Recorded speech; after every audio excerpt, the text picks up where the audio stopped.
Assalamualaikum warahmatullahi wabarakatuh. Baik, anak-anak sekalian, saat ini kita akan melanjutkan pembelajaran. Saat ini kita sudah sampai pada pelajaran 5, yaitu hidup bersih dan sehat. Namun sebagaimana biasanya, sebelum kita mulai pembelajaran, mari kita bersama-sama berdoa bersama membaca suratul Fatihah. Semoga apa yang kita pelajari hari ini dan apa yang kita lakukan hari ini senantiasa mendapatkan ridho dari Allah Subhanahu wa taala. Membaca surah Al-Fatihah dimulai. A'udzu billahi minasy syaithanir rajim.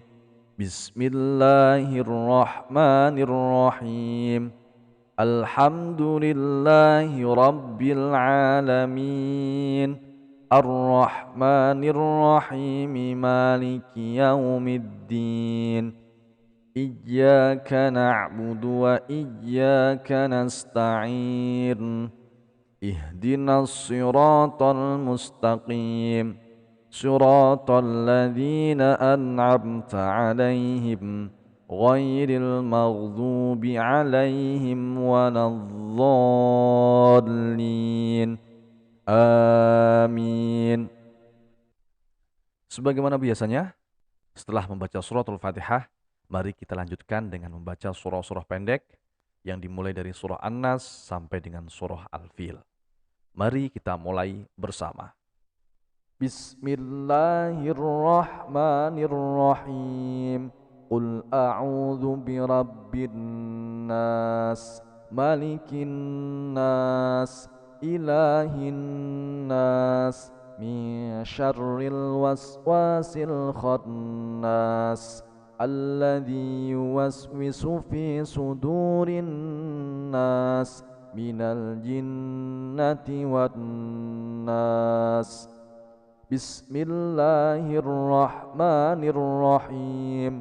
Qul a'udzu birabbil falaq, min syarri ma khalaq, wa min syarri ghasiqin idza waqab, wa min syarri naffatsati fil 'uqad, wa min syarri hasidin idza hasad. Bismillahirrahmanirrahim. Qul huwallahu ahad, Allahus samad, lam yalid wa lam yulad wa lam yakul lahu kufuwan ahad. Bismillahirrahmanirrahim. Tabbat yada abi lahabin wa tabb, ma aghna anhu maluhu wa ma kasab, sayasla naran dhata lahab, wa imra'atuhu hammalatal hatab, fi jidha hablum min masad. Bismillahirrahmanirrahim. Idza jaa nasrullahi wal fath, wa ra'aitan nasa yadkhuluna fi dinillahi afwaja, fasabbih bihamdi rabbika wastaghfirh, innahu kana tawwaba. Bismillahirrahmanirrahim. Qul ya ayyuhal kafirun, la a'budu ma ta'budun, wa la antum 'abiduna ma a'bud, wa la ana 'abidum ma 'abadtum, wa la antum 'abiduna ma a'bud. Lakum dinukum waliyadin. Bismillahirrahmanirrahim. Inna a'tainakal kautsar, fasalli lirabbika wanhar, inna syani'aka huwal abtar. Bismillahirrahmanirrahim. أرأيت الذي يكذب بالدين فذلك الذي يدع اليتيم ولا يحض على طعام المسكين فويل للمصلين الذين هم عن صلاتهم ساهون الذين هم يراءون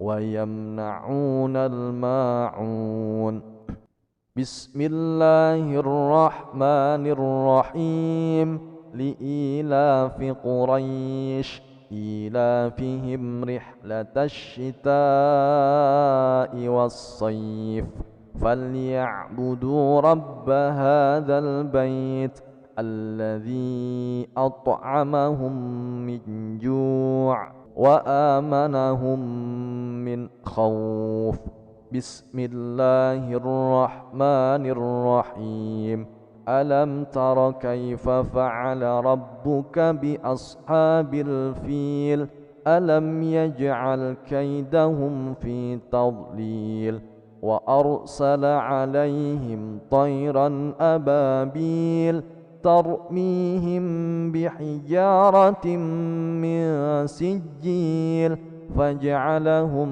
كعصف مأكول. Baik, anak-anakku sekalian, pada pertemuan kali ini yang akan kita bahas adalah tentang hidup bersih dan sehat. Allah Subhanahu wa Ta'ala mencintai orang yang beriman, yang bersih, dan yang menyucikan diri. Orang yang beriman adalah orang yang percaya kepada Allah. Orang yang beriman adalah orang yang percaya kepada Rasulullah, kepada Nabi Muhammad SAW. Mengimani artinya mempercayai. Kemudian Allah juga mencintai orang yang hidup bersih dan menyucikan diri. Innallaha yuhibbut tawwabina wa yuhibbul mutatahhirin. Sesungguhnya Allah mencintai orang-orang yang taubat dan orang-orang yang menyucikan diri. Rasul pun mencintai orang yang kuat dan sehat. Jadi anak-anakku sekalian, jika kalian ingin dicintai Allah, maka pertama kita harus menjadi orang yang beriman. Setelah itu, kita harus berusaha hidup bersih dan juga menyucikan diri. Hidup bersih artinya adalah menjaga kebersihan badan kita, menjaga kebersihan lingkungan kita, menjaga kebersihan diri kita. Menyucikan diri artinya adalah orang yang senantiasa bersuci, yaitu orang-orang yang melakukan wudhu untuk bersuci. Rasul pun mencintai orang yang kuat dan sehat. Artinya apa? Umat yang lebih dicintai Rasulullah SAW adalah umat yang kuat dan umat yang sehat. Tentu Muslim atau mukmin yang kuat dan sehat lebih dicintai Allah daripada Muslim atau mukmin yang lemah dan juga tidak sehat. Karena ketika kita kuat, kita bisa melakukan apa yang menjadi perintah Allah dan Rasul-Nya. Seperti sholat, puasa, zakat, dan lain sebagainya. Tetapi kalau kita tidak kuat, kita lemas, kita loyo, dan lain sebagainya, maka untuk sholat saja susah. Apalagi untuk puasa, menahan lapar dan haus. Oleh karena itu, orang-orang yang kuat, Muslim yang kuat, mukmin yang sehat, itu lebih dicintai oleh Allah dan Rasul-Nya. Mari kita menjaga kesehatan, mari kita menjadi kuat dengan hidup bersih dan sehat, agar kita menjadi Muslim dan mukmin yang dicintai Allah dan Rasul-Nya. Bersih dan sehat. Nabi Muhammad SAW menyukai kebersihan. Nabi Muhammad adalah panutan kita. Setiap tingkah laku beliau adalah patut kita contoh, patut kita tiru dan teladani. Nabi Muhammad adalah sosok yang menyukai kebersihan. Oleh karena itu, kita sebagai umat Nabi Muhammad SAW tentunya harus menyukai kebersihan, harus menjaga kebersihan dimanapun kita berada. Kebersihan menjadi kebiasaan orang beriman. Nah, yang kedua ini, kita juga harus bisa membiasakan diri dalam hidup bersih. Contohnya bagaimana? Ketika kita setelah makan, kemudian kita menyisakan sampah, dan sampah itu kita buang kepada tempatnya, itu termasuk kebiasaan yang baik. Itu termasuk kebiasaan orang-orang yang beriman. Jadi, kalau misalnya kita tidak menjaga kebersihan, kita membuang sampah sembarangan, berarti kita belum termasuk menjadikan kebiasaan kita sebagaimana kebiasaan orang-orang yang beriman. Berarti iman kita masih lemah karena kita tidak mau atau tidak bisa menjaga kebersihan di dalam kehidupan kita sehari-hari. Yang ketiga, sesungguhnya Islam itu mengajarkan kebersihan.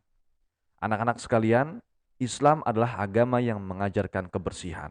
Yang paling sering kita lakukan dalam membuktikan hal ini adalah kita berwudu terlebih dahulu sebelum melaksanakan sholat. Wudu adalah salah satu cara untuk menjaga kebersihan. Kita ketahui bersama ketika kita berwudu, kita berkumur-kumur itu untuk menjaga kebersihan mulut, kemudian kita membasuh muka untuk menjaga kebersihan wajah kita, membasuh tangan, membasuh kaki, dan sebagaimana hal-hal yang diwajibkan diusap atau dibasuh ketika kita berwudu. Maka di dalam wudu itu banyak hal yang kita dapatkan dan hidup kita akan menjadi bersih. Oleh karena itu, Islam itu sangat mengajarkan kebersihan. Islam sangat mencintai kebersihan. Orang mukmin yang bersih akan sehat. Sebagaimana yang disebutkan di awal tadi, orang mukmin menyukai kebersihan. Orang mukmin yang bersih akan sehat. Apa yang kita dapatkan ketika kita hidup bersih? Tentu, yang kita dapatkan pertama adalah kita akan menjadi sehat. Karena ketika kita menjaga kebersihan, kuman, virus, bakteri, itu akan menjauh dari kita.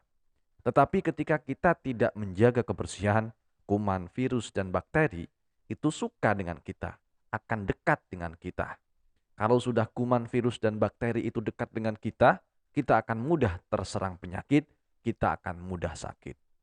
Kalau kita ingin sehat, maka biasakanlah untuk hidup bersih, biasakanlah untuk menjaga kebersihan. Jika anak-anak ditanya, apa yang kalian lebih sukai? Hal yang bersih atau kotor? Maka jawabannya tentu kita akan memilih hal yang bersih. Karena bersih itu bukan hanya enak dirasakan, tapi juga indah untuk dipandang. Orang mukmin yang sehat akan kuat. Yang pertama tadi, orang mukmin yang bersih akan sehat. Kemudian orang mukmin yang sehat akan kuat. Kalau kita sudah bersih, kita akan menjadi sehat. Kalau kita sudah sehat, kita akan menjadi lebih kuat. Kalau kita kuat, maka kita akan semangat untuk melakukan ibadah. Sholat tidak bermalas-malasan, kemudian puasa juga kita kuat, kemudian melakukan ibadah haji, kita juga akan kuat.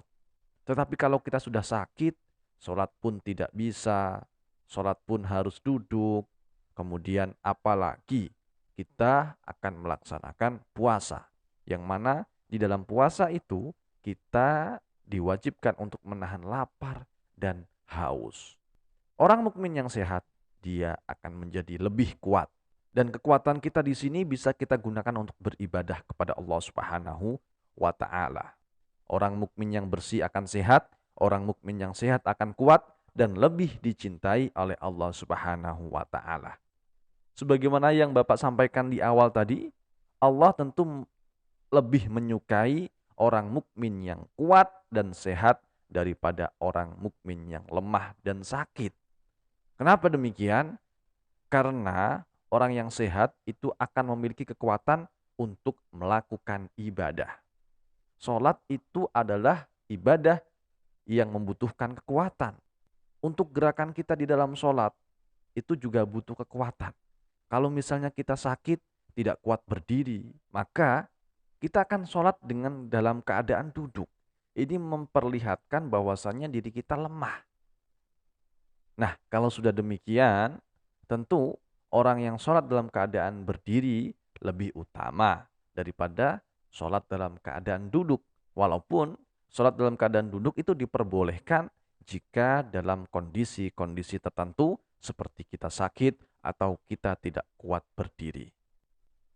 Nah, anak-anakku sekalian, mari kita menjaga kebersihan agar kita menjadi sehat dan juga menjadi kuat dan kita dicintai oleh Allah Subhanahu wa taala.